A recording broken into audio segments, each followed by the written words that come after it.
პირველი ივლისიდან ქვეყნის მასშტაბით საყოველთაო დაზღვევის მეორე ეტაპი დაიწყება. პროგრამის ფარგლებში დაფინანსდება ონკოლოგიური დაავადებების მკურნალობა, მშობიარობა და გეგმიური ოპერაციები. დაზღვევით საქართველოს მოქალაქეების ის 60% ისარგებლებს, რომლებსაც ამ დრომდე არავითარი სხვა დაზღვევა არ გააჩნიათ.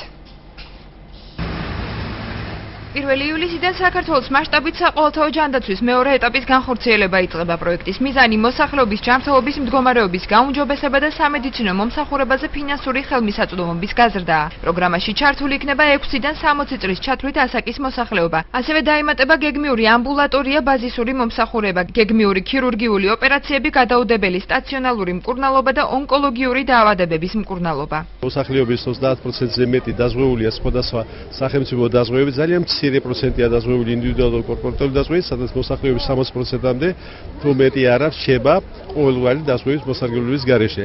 დღევანდელი სოციალურ-ეკონომიკური მდგომარეობის ფონზე, როცა მოსახლეობის დიდ ნაწილს კიდე უჭირს მიიღოს სამედიცინო სერვისები და ფინანსური უკმარისობის გამო, აი ასეთ პაკეტის შეთავაზება მათთვის ძალიან მნიშვნელოვანია. პირველ რიგში urgentული სამედიცინო მომსახურება ფინანსირდება სრულად 15,000 ლარის ფარგლებში. ახალი მომსახურების თანახმად უფასო იქნება მშობიარობა სამედიცინო დაწესებულებებში, ფიზიოლოგიური მშობიარობა 500 ლარით, საკეისრო კვეთა კი 800 ლარით ფინანსდება.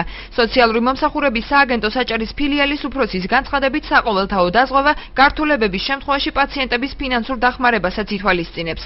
პირველი ივლისიდან ნებისმიერი მშობიარობა იქნება სახელმწიფოს მიერ დაფინანსებული. აქვე მოვიყო ამ ციფრებს, რომ ფიზიოლოგიური მშობიარობა დაფინანსდება 500 ლარით, საკეისრო კვეთა დაფინანსდება 800 ლარით. ამასთანავე დაემატა ის, რომ ნებისმიერი ორსულის მშობიარობამდელი მეთვალყურეობა იქნება სახელმწიფოს მიერ დაფინანსებული. საყოველთაო ჯანდაცვა საწყის ეტაპზე არ აფინანსებდა ონკოლოგიური დაავადებების მკურნალობას, გამოკვლევებს და ქიმიოთერაპიას, თუმცა 1 ივლისიდან 18 წლამდე პაციენტების მკურნალობა 100%-ით, ხოლო 18 წელს ზემოთ პაციენტების მკურნალობა 80%-ით დაფინანსდება. ასევე ბენეფიციარებისთვის გამოიყოფა 12,000 ლარი ქიმიოთერაპიისთვის.